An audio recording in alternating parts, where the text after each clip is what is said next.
Boulos reduz a diferença para Nunes em São Paulo e Bolsonaro entra na campanha na reta final, de olho nos cargos da maior cidade do país.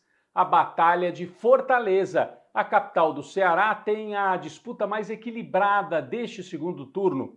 Os BRICS se reúnem na Rússia, ampliam o bloco, trazendo 12 novos países e aceleram a ideia de fazer comércio sem usar o dólar.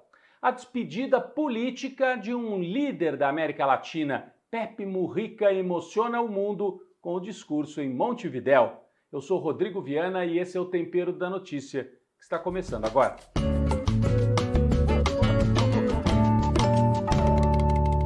Nessa reta final das eleições municipais, Guilherme Boulos conseguiu encurtar a distância para Ricardo Nunes na eleição de São Paulo. As pesquisas mostraram. A pesquisa Quest, por exemplo, a distância que era de 12 pontos caiu para 9 no segundo turno. No Datafolha, a distância também se reduziu em 4 pontos. O Ricardo Nunes ainda é favorito. Ele tem a máquina da prefeitura, ele tem o apoio da maior parte dos eleitores que preferiram votar em Pablo Marçal no primeiro turno. Mas alguma coisa se moveu nesta reta final. Os trackings, aquelas pesquisas internas das campanhas, também mostram essa distância se encurtando. Não é suficiente ainda para uma virada, mas alguma coisa se moveu. Quais foram os fatores que surgiram e que podem explicar isso que a gente observa em São Paulo? Bom, primeiro, a chuva, apagão. Milhares de pessoas ficaram sem luz na capital paulista.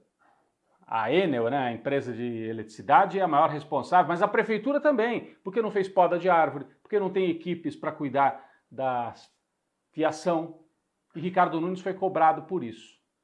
Esse é um fator, um mal-estar. As pessoas lembraram, poxa, tem um prefeito que não cuida direito da cidade.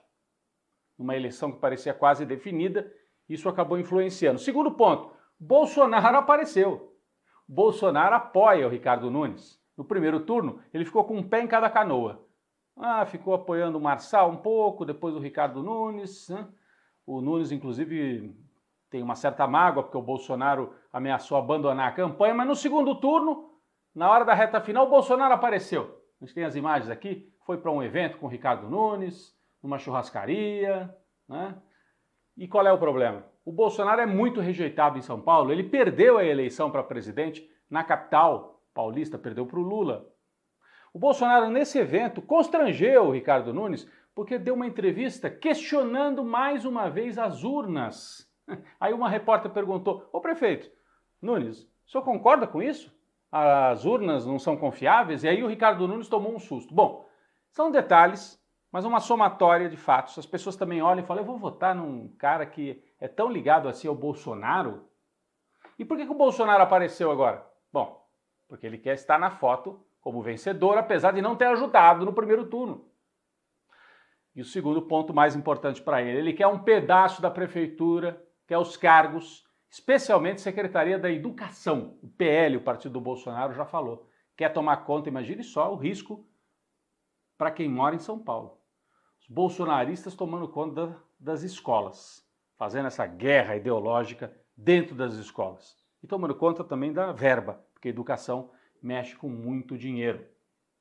Tudo isso aconteceu, além do fato de que o Pablo Marçal, de maneira surpreendente, convidou os dois candidatos para uma live, para uma espécie de sabatina promovida por ele. Pablo Marçal quer ganhar tráfego nas redes, monetizar e quer virar um personagem também do segundo turno. O Nunes nem respondeu. O Boulos resolveu topar essa conversa.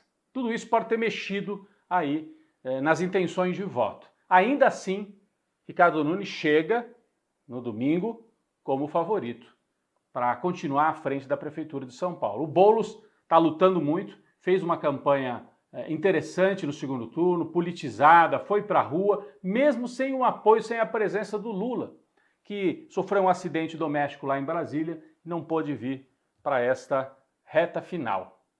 Bem, o Bolsonaro pode colher uma vitória em São Paulo, apesar de ser uma vitória que ficará muito mais na conta do Tarcísio, governador de São Paulo, do que do próprio Bolsonaro, mas ele vai tentar cantar esta vitória. Ah, eu ajudei, eu indiquei o vice do Nunes, eu tive lá.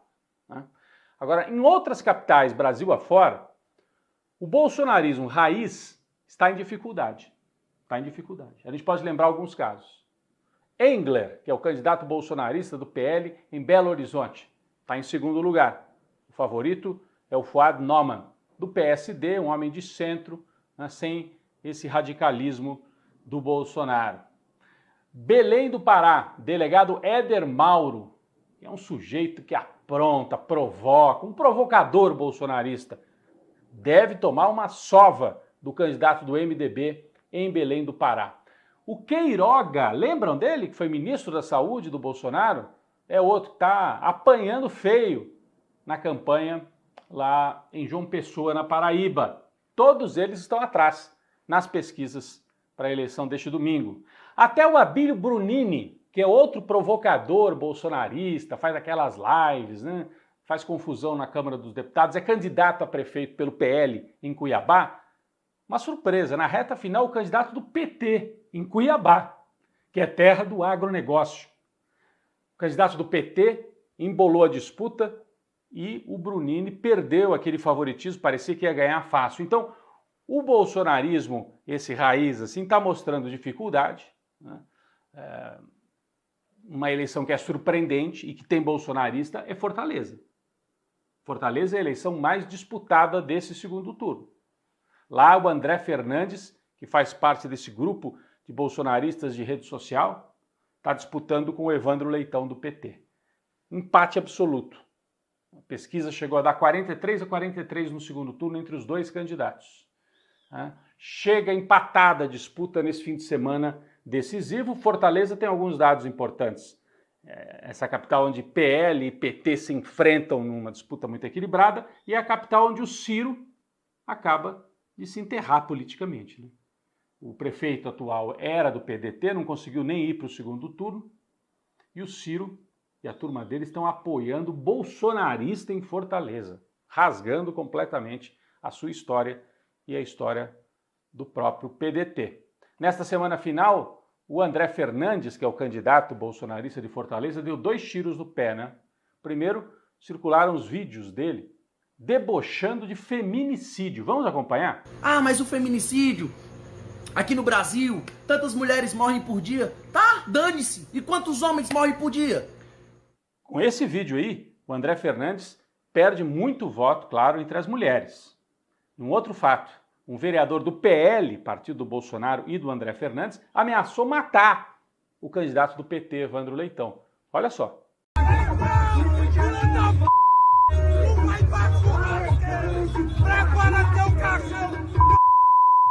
Com isso, muita gente vê o Evandro Leitão com vantagem na reta final pelos erros cometidos pela campanha bolsonarista, o medo de que eles levem essa violência para Fortaleza. Em Natal, também no Nordeste, a novidade é a jovem candidata do PT, Natália Bonavides, que surpreendeu, foi ao segundo turno e está na disputa pela capital do Rio Grande do Norte. O balanço geral não é nem vitória do Bolsonaro, nem vitória do lado do Lula e do PT. O grande vitorioso também no segundo turno deve ser o Centrão. Esses partidos conservadores, mas que conseguem se manter com as verbas no orçamento federal. Muita verba distribuída nas cidades. Isso fez com que os prefeitos, os candidatos desses partidos, MDB, PSD, União Brasil, republicanos, ganhassem muita força. Quando o mapa estiver completo desta eleição, isso vai ficar ainda mais claro, altíssima proporção de reeleição, de gente que conseguiu se reeleger justamente porque quem tem a máquina tem muita coisa, cada vez mais, por causa destas emendas que chegam lá nos municípios. O presidente Lula não entrou na reta final de campanha por causa do acidente doméstico que ele sofreu. Uma queda no banheiro no Palácio do Alvorada. Não foi a São Paulo para ajudar o Guilherme Boulos. Isto também impediu o presidente Lula de participar de um evento importantíssimo que aconteceu esta semana na Rússia, em Kazan, o encontro dos BRICS. Os BRICS, bloco dos países que não estão alinhados com Estados Unidos e Europa. Brasil, Rússia, Índia, China, África do Sul, outros países que já chegaram. E neste encontro da Rússia, uma ampliação ainda maior. 12 novos países entraram como observadores e devem depois compor de forma permanente os BRICS. Aqui da América do Sul, a Bolívia, também Cuba, né? América Latina, vários países da Ásia, da África, ampliando cada vez mais a força dos BRICS, que quando a gente pega assim o PIB, né, a economia desses países, calculada por paridade de poder de compra, já é maior do que os países do G7, aqueles países tradicionais da Europa e mais Estados Unidos, Japão. Os BRICS já são mais fortes que o G7, em população então nem se diga. E o que eles estão discutindo, os BRICS? Deixar de usar o dólar para fazer comércio internacional. Isso pode ser um baque tremendo para a economia dos Estados Unidos. O presidente Lula falou sobre isso. Agora é chegada a hora de avançar na criação de meios de pagamento alternativo para transações entre nossos países. Não se trata de substituir nossas moedas, mas é preciso trabalhar para que a ordem multipolar que almejamos se reflita no sistema financeiro internacional. Essa discussão precisa ser enfrentada com seriedade, cautela e solidez técnica, mas não pode ser mais adiada. Bom, esse vídeo foi gravado aqui no Brasil, o Lula não pôde viajar, mas participou então deste encontro de maneira remota, lembrando que o Brasil assume a presidência dos BRICS com Lula a partir de 2025, vai ter essa responsabilidade, um momento delicado em que a Venezuela, que deveria entrar também nos BRICS, acabou sendo barrada por pressão do Brasil. A disputa entre Lula e Maduro está pesada. O Brasil não quis que a Venezuela entrasse nos BRICS nesse momento e foi respeitada a posição brasileira. Eu acho que foi um erro, porque a Venezuela é um país importante, petróleo, essa história das eleições, eu acho que a gente não deve se meter nisso e deveria ter trazido a Venezuela também para os BRICS. Mas a decisão foi tomada e a partir do ano que vem é o Brasil na presidência desse bloco cada vez mais forte internacionalmente.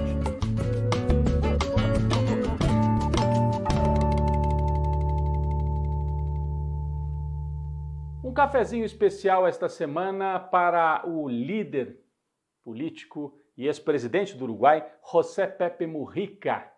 Ele fez um discurso emocionante, como se fosse um testamento político, em tom de despedida, num comício lá em Montevidéu. Vamos relembrar, o Mujica teve câncer forte no esôfago, tratamento, não está bem, está muito frágil fisicamente, um homem de 87 anos, mas conseguiu ir para o comício para apoiar o candidato da Frente Ampla, o partido de esquerda lá no Uruguai. O candidato é o Yamandu Orsi, que é favorito para ganhar as eleições este domingo no Uruguai. Agora, o Pepe Mujica fez um discurso emocionante. Ele lembrou que está no fim da vida, de maneira consciente, de maneira muito direta, e disse: um grande líder é aquele que prepara as gerações seguintes para que essas gerações o superem. Foi muito aplaudido, muita emoção na praça. Vale a pena a gente escutar um trecho do discurso de Pepe Mujica. Es la primera vez en los últimos 40 años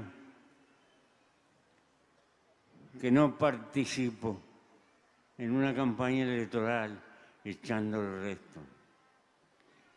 Y lo hago porque estoy peleando con la muerte. Porque estoy al final del partido, absolutamente convencido y consciente. Pero tenía que venir hoy acá, por lo que simbolizan ustedes. Soy un anciano